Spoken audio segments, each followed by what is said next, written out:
Blah, blah. Still waking up, so you'll have to bear with me.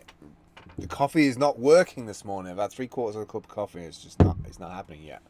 Although I'm sure it will unload as I'm recording.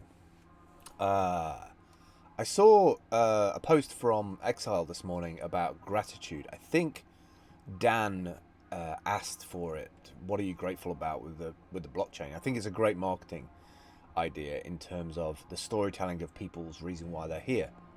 And it's kind of weird because I was talking about this on Saturday night and kind of had a little dialogue and a conversation about it. But I'd kind of given up on all of social media because I got in really, really early in Twitter and things like that. Probably 2006, I think, when Twitter was launched. I've been on it a very, very, very, very long time. And after going to South by Southwest year after year after year, I realised after about year 5 that actually it was just a place for brands and businesses to hopefully onboard some new users by giving them shit cheap bling from China, plastic like bracelets and t-shirts, and that actually I was just as bad as a consumer taking part in all of that. In the end, I just started to go to South by just to be around the people to drink beer with, because it was actually the people I used to enjoy hanging out with more than all of that shit. So I'd kind of given up on social media because it it never really fulfilled its prophecy of being social. I mean, yes, it brought us together, but the platforms themselves kind of pushed us apart. When we were physically together, it was amazing. I remember Steamfest 2 being incredible. I missed Steamfest 1 by like 2 weeks. I just joined up, I think, 2 weeks before, and then all of a sudden everybody's getting together in Amsterdam, and I was like, "Are you joking me? I'm like literally an hour away from Amsterdam. I could have just like dropped in on a plane." So that was really frustrating for me, and but I spent a good year then. So let me backtrack a little bit because I missed a huge chunk out of this, and I think it's important. So the reason why I came back to social media is there was a guy called Lloyd Davis who I've known for over a decade, and I've been on a variety of different platforms. We've followed each other because I have a lot of time, love, compassion for Lloyd, who he is, what he stands for, what he's done. I've watched his journey across America on a train with him not knowing where he's going, where his destination is, trusting his social network to look after him, and they did. And the platform itself, I hate to say this to Steemians, but the platform itself doesn't really matter. The people and where they're going, what they're doing, where they're going in life matters. But I'll get back to the Steam blockchain in a minute.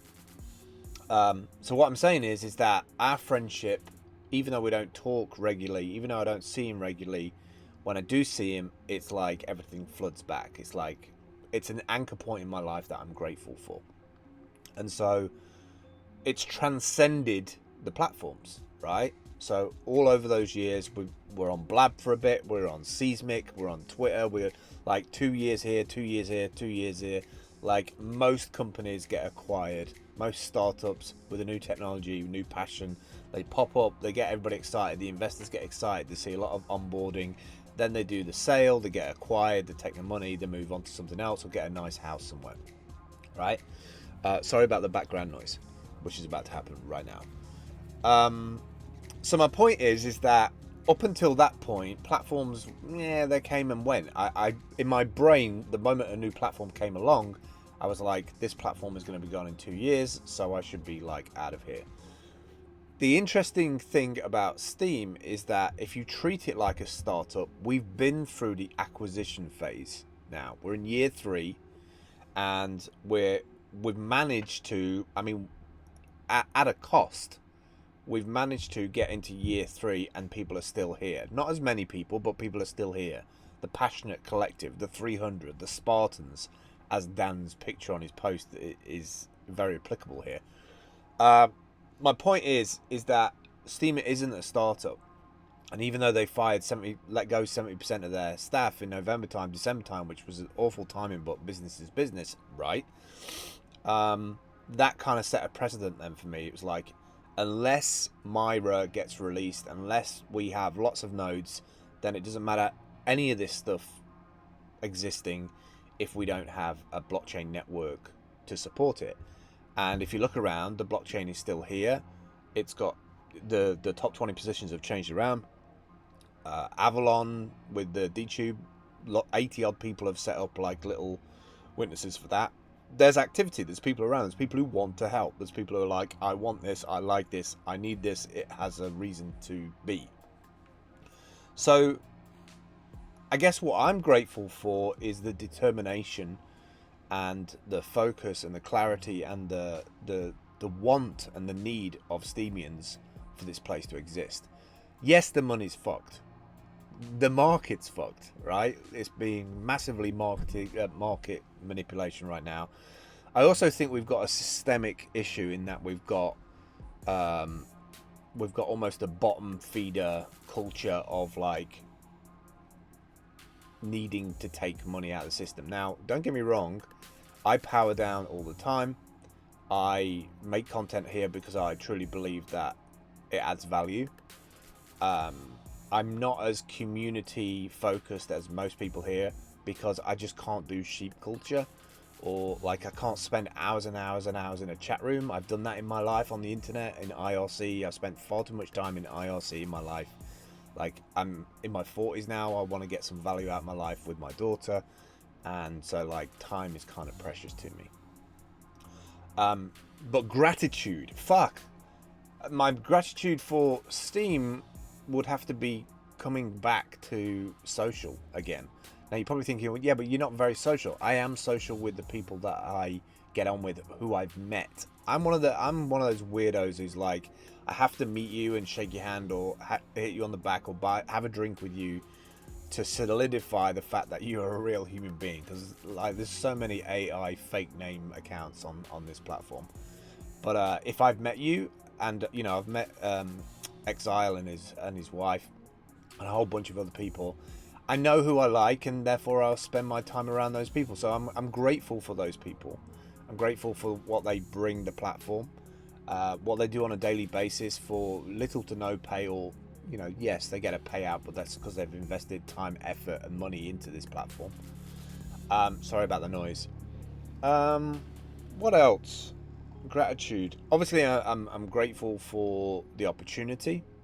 I'm grateful that it brought me back to social media in a different way. I think the incentive, even if it's just a couple of cents, it feels like a non-biased decision on you as a person. I'm going to try and expand that. The biggest problem with social media over the last 10 years for me is that we get stuck in this echo chamber where, you know, repeaters and connectors are just like going over the same shit. And I think the thing that appealed to me about Steem was the fact that it had this algorithmic, hang on, my focus has gone on here, it has this algorithmic system behind the blockchain, which as long as you have skin in the game, you get something. And I think it was that acknowledgement thing that was crucial to me. Like, nobody used to post comments on my WordPress blog, nobody used to like interact, and just having this kind of almost like virtual government or governance that you are a citizen of. I don't know, it brought me back to from the edge of social media. And it was Lloyd bringing me back here, or inviting me here and saying you should check this out. And I failed spectacularly for the first 3 or 6 months because I felt like it was just another place for me to be like, hey, I'm making this over here, I'm doing this. And it was only when I started to integrate, and by integrate I mean look what other people need, where they are on their journey, how can you help them with the skills that you have. It was only then when things started to open up, when I started to do the videos, when I started to do the storytelling things. You can see those in my bio. If you go to my bio, the Linktree link, go and have a look at the video 1 and 2 of Steemians that got a little video.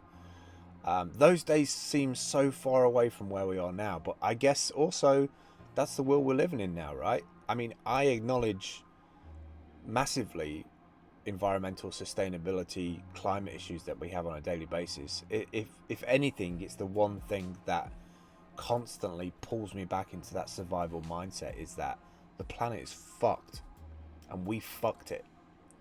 So I think a lot of that underlying discord, if you like, exist here on Steam as well. It's almost like pollution, you know. Anyway, this is supposed to be about gratitude, not negativity. I guess I'm just pissed off that my coffee's not kicked in. I'm grateful for the great writers here. I'm grateful for the video makers. I'm grateful for the decentralized app makers who keep making what they make, turn up every day, even though the markets are volatile as fuck, and you keep on making and making and making and pushing and pushing and pushing. I love the fact that we can send money or value to anywhere on planet fucking Earth within 3 seconds with no transaction. We are the best Western Union for the future. We are the 2075 of Western Union. In fact, fuck it. Let's just rename ourselves to Western Union 2.0, right?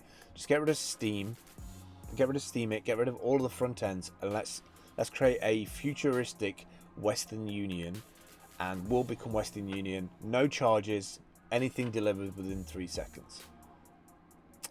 I'm just grateful for it to exist. Like it is a shining light in the middle of like really shitty social media sites. And even though I can't call these people friends because I don't physically see them, hang out with them, eat meals, drink with them, I'm appreciative of who they are and what they stand for. And there's not many places on the web that do that. You know, it's faceless on YouTube, it's faceless on Reddit. Twitter, you could be fucking anybody. Facebook is a fuck show of families and bullshit and weddings and all that crap. Steemit has something different, and it's okay for it to be niche. I don't want every Tom, Dick and Harry to be here. I'm sorry if your name is Tom, Dick or Harry. You get what I mean. I'm just grateful for it to exist, and I hope it stays around regardless of the price.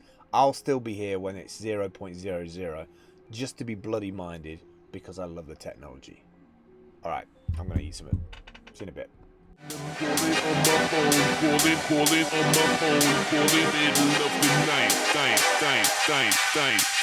Calling on my phone in the middle of the night, 'cause they